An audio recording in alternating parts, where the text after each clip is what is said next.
Hello friends, welcome back to my channel. আশা করি সবাই তোমরা ভালো আছো। তো আজ আমরা নাসিক থেকে মুম্বাই যাচ্ছি। তো সবাই এখানে বসে আছি। নাসিক স্টেশনটাও অনেক সুন্দর, অনেক অনেক ক্লিন। তো এখন ওয়েট করছি বসে বসে ট্রেনের জন্য।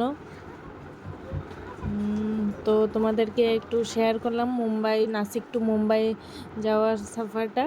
তো এনজয় করো।